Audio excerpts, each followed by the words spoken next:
में पैदा होने वाले हम खुश नसीब लोग हैं, क्योंकि हम वो आखिरी लोग हैं जिन्होंने मिट्टी के बने घरों में बैठकर परियों की कहानियां सुनी, जिन्होंने लालटेन की रोशनी में भी कहानियां पढ़ी, जिन्होंने अपने प्यारों के लिए अपने एहसासात को खत में लिखकर भेजा, जिन्होंने टाटों पर बैठकर पढ़ा, जिन्होंने बैलों को हल चलाते देखा। हम वो आखिरी लोग हैं जिन्होंने मिट्टी के घड़ों का पानी पिया, गांव के दरख्त से आम और अमरूद भी तोड़कर खाए, पड़ोस के बुजुर्गों से डांट भी खाई, लेकिन पलट कर कभी बदमाशी नहीं दिखाई। हम वो आखिरी लोग हैं जिन्होंने ईद का चांद देखकर तालियां बजाई और घर वालों, दोस्तों और रिश्तेदारों के लिए ईद कार्ड भी अपने हाथों से लिख कर भेजे। हमारे जैसा तो कोई भी नहीं, क्योंकि हम गांव की हर खुशी और गम में एक दूसरे से कंधा मिलाकर खड़े हुए। हम वो आखिरी लोग हैं जिन्होंने टीवी के एंटीने ठीक किए, फिल्म देखने के लिए हफ्ता भर इंतजार करते थे।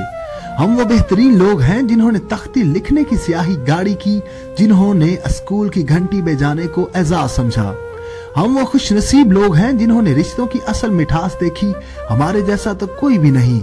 हम वो लोग हैं जो रात को चारपाई घर से बाहर ले जाकर खुली फिजा जमीनों में सोए। दिन को अक्सर गांव वाले गर्मियों में एक दरख्त के नीचे बैठकर गप्पे लगाते, मगर वो आखिरी हम थे। कभी वो जमाने भी थे, सब सहन में सोते थे। गरम मिट्टी पर पानी का छिड़काव होता था, एक स्टैंड वाला पंखा भी होता था। लड़ना झगड़ना सबका इस बात पर होता था कि पंखे के सामने किसकी मंजी ने होना था। सूरज के निकलते ही आंख सबकी खुलती थी, ढीठ बनकर फिर भी सब ही सोए रहते थे। और अब मोबाइल से मोबाइल तक के सफर में हम कदीम से जदीद हो गए। लिबास से खाने तक हर चीज बदल गई। घरों में बनने वाली लस्सी अब रेडियो पर आ गई है। जिन घरों के दरवाजे रात 8 बजे के बाद बंद हो जाया करते थे, अब वो रात 11 बजे के बाद खुलते हैं। और पूरी फैमिली डिनर खाकर रात 1 बजे वापस पहुंचती है। पूरे दिन के लिए वाटर कूलर में 10 रुपए की बर्फ डालने की अब जरूरत नहीं रही, क्योंकि अब हर घर में फ्रिज है, फ्रीजर है। अब तंदूर पर रोटियां लगवाने के लिए पेड़े घर से बनाकर नहीं भेजे जाते। अब लंडे की पुरानी पैंट से बच्चों के बस्ते नहीं सिलते। मार्केट में एक से एक डिजाइन वाला स्कूल बैग दस्तयाब है। बच्चे अब माँ बाप को अम्मी अब्बू से ज्यादा यार कहकर मुखातब करते हैं। बल्ब एनर्जी सेवर में बदल गए और एनर्जी सेवर एलईडी में। छत पर सोना ख्वाब बन गया है, लिहाजा अब घरों में चारपाइयां भी ना होने के बराबर रह गई हैं। डबल बेड है और इन पर बिछे मोटे मोटे गद्दे। अब बच्चे साइकिल सीखने के लिए कैंची नहीं चलाते, क्योंकि हर उम्र के बच्चे के साइज का साइकिल आ चुका है। जिन सड़कों पर तांगे धूल उड़ाते थे, अब वहां गाड़ियां धुआं उड़ाती हैं। क्या जमाना था जब घरों के दरवाजे सारा दिन खुले रहते थे, बस आगे एक बड़ी सी चादर का पर्दा लटका हुआ होता था। अब तो दिन के वक्त भी बेल हो तो पहले सीसीटीवी कैमरे में देखना पड़ता है।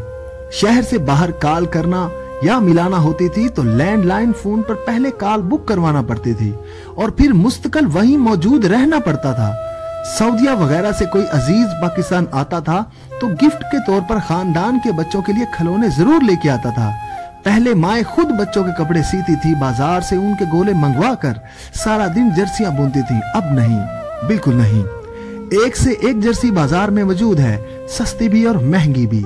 पहले किसी को उस्ताद बनाया जाता था, अब उस्ताद माना जाता है। पहले सब मिलकर टीवी देखते थे, घरों में खत आते थे और जो लोग पढ़ना नहीं जानते थे वो डाकिये से खत पढ़वाते थे। डाकिया तो घर का एक फर्द शुमार होता था, खत लिख भी देता था और पढ़ भी देता था और लस्सी पानी पीकर साइकिल पर चला जाता था। इम्तिहानात का नतीजा आना होता था तो दुआ पढ़कर निकलते थे और खुशी खुशी पास होकर आ जाते थे। ये वो दौर था जब लोग किसी की बात समझ करो कि नहीं ठीक है कहा करते थे। मौत वाले घर में सब मोहल्लेदार सच्चे दिल से रोते थे और खुशी वाले घर में हकीकी कह के लगाते थे। हर हमसाया अपने घर से सालन की एक प्लेट साथ वालों को भेजता था और उधर से भी प्लेट खाली नहीं आती थी। गली गली में साइकिल के मैकेनिक मौजूद थे, जहां कोई ना कोई मोहल्लेदार कमीज का कोना मुंह में दबाए पंप से साइकिल में हवा भरता नजर आता था। न्याज बढ़ती थी तो सबसे पहला हक बच्चों का होता था। हर दूसरे दिन किसी न किसी गली के कोने से आवाज आ जाती, बच्चों आओ चीज ले लो, और आन की आन बच्चों का जमे गफीर जमा हो जाता था। दूध के पैकेट और दुकानें तो बहुत बाद में वजूद में आईं।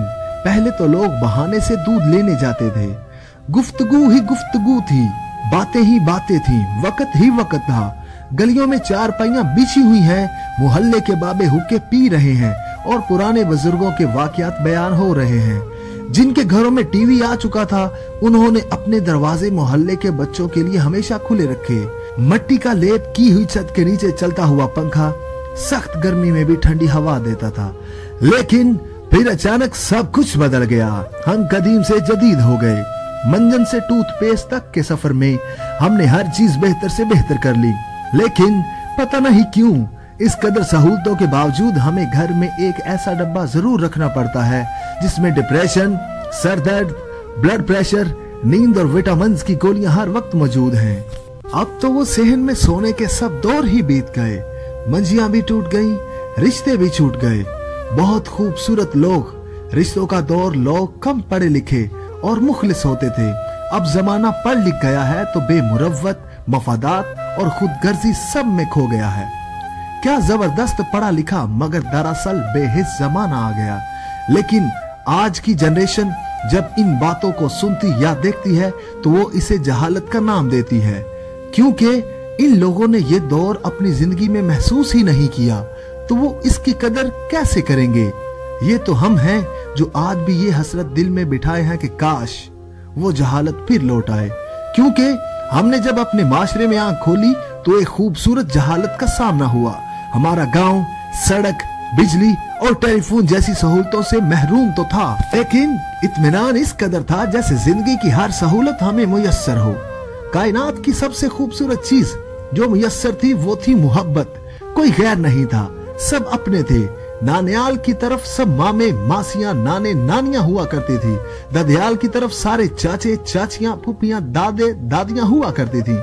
ये तो जब हमें नया शाऊर मिला तो मालूम पड़ा कि वो तो हमारे चाचे मामे ना थे बल्कि दूसरी बरादरियों के लोग थे। हमारे बुजुर्ग बड़े जाहिल थे। एक का काम होता तो सारे मिलकर करते थे। जिनके पास बैल होते वो खुद आकर दूसरों की जमीन काश्त करना शुरू कर देते। घास कटाई के लिए घर वालों को दावत देने की जरूरत पेश ना आती, बल्कि घास काटने वाले खुद पैगाम भेजते कि हम फलां दिन आ रहे हैं।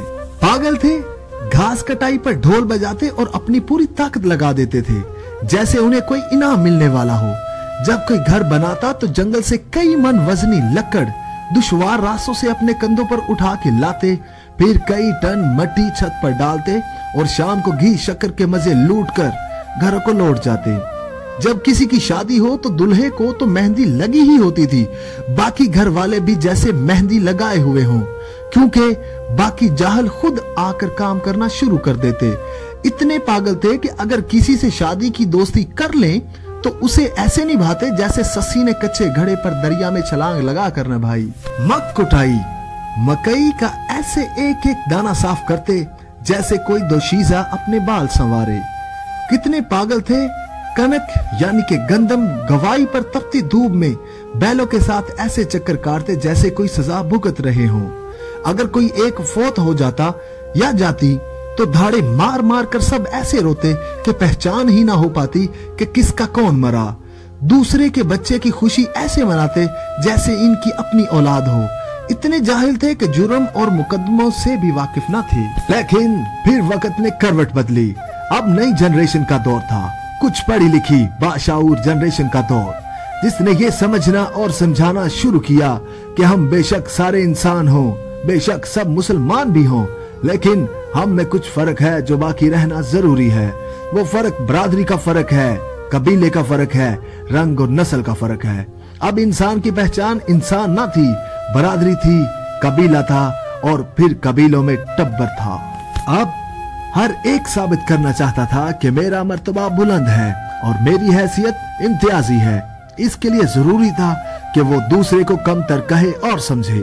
अब हर कोई दस्तों गिरेबां था और जो कोई इस दौड़ में शामिल ना हुआ तो वो जमाने का बुज़दिल और घटिया इंसान ठहरा।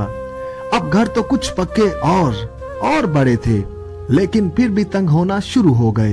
वो जमीनें जो एक दूसरे को करीब करती थी, जिनका पेट चीर कर गल्ला उगता था, जिसकी खुशबू से लुत्फ लिया जाता था, अब नफरत की बुनियाद बन चुकी थी।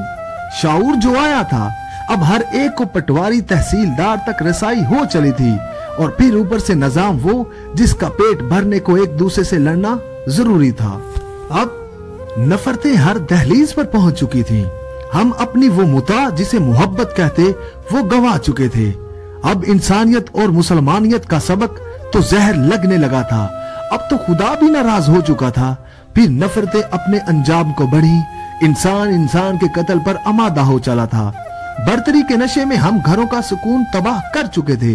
हम भूल चुके थे कि कायनात की सबसे बड़ी बर्तरी तो इखलाक की बर्तरी होती है। अब इखलाक से हमारा ताल्लुक सिर्फ इतना रह चुका था कि सिर्फ हमारे गांव के 2 बंदों का नाम इखलाक था, लेकिन हमने इनको भी इखलाक कहना गवारा ना किया। एक को खाकी और दूसरे को मुन्ना बना दिया। अब हम एक दूसरे को फदा करने की वजह ढूंढने में लगे थे।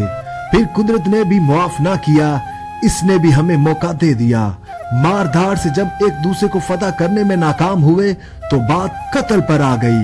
अब एक तसलसल से ये अमल जारी है। अब तो हम अखबारों और टीवी की जीनत भी बन गए। अब शायद ही कोई ऐसा दिन होगा जिस दिन अदालतों में हमारे गांवों का कोई फर्द खड़ा ना हो। FIR इतनी हो चुकी है कि अब ढूंढना पड़ता है कि क्या हमारे गांव का कोई ऐसा फर्द भी है जिस पर कोई केस ना हो। अब उन जाहिल बुजुर्गों में से कम ही जिंदा हैं। जो जिंदा हैं वो जिंदगी और मौत की कश्मकश में हैं। उनमें से अगर कोई मरता तो दूसरा उसका मुंह देखने की ख्वाहिश करता है, लेकिन हम बाशाऊर लोग उसे ये जाहिलाना काम करने की इजाजत नहीं देते, क्योंकि इससे हमारी तौहीन का खदशा दरपेश है। इन नफरतों ने सिर्फ इंसान ही नहीं, पानी, स्कूल और मस्जिदें भी तकसीम कर दी। अब तो अल्लाह के घर भी अल्लाह के घर नहीं रहे। हर कोई अंदर से टूट चुका है, लेकिन फिर भी बाजिद है। वो नफरत का इलाज नफरत से ही करना चाहता है। अब मोहब्बत का पैगाम बरादरी, कबीले से गद्दारी समझा जाता है। अब दुआ भी सिर्फ दुआए खैर होती है। दुआए खैर का एक अजब मफहूम निकाल रखा है। एक दूसरे से नफरत का इजहार करके उसके साथ मुकम्मल बाइकाट का नाम दुआए खैर रख दिया गया है। लेकिन सवाल ये है कि आखिर कब तक? क्या ही अच्छा हो अगर हम आज भी संभल जाएं, अपने अंदर की सारी नफरतें मिटाकर दूसरे के हक में दुआ करने की कड़वी गोली खा लें।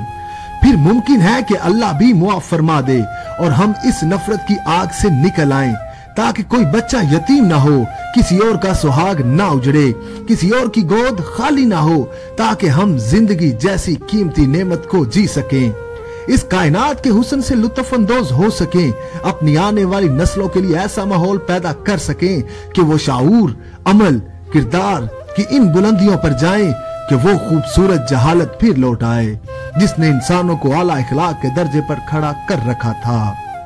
अल्लाह हाफिज।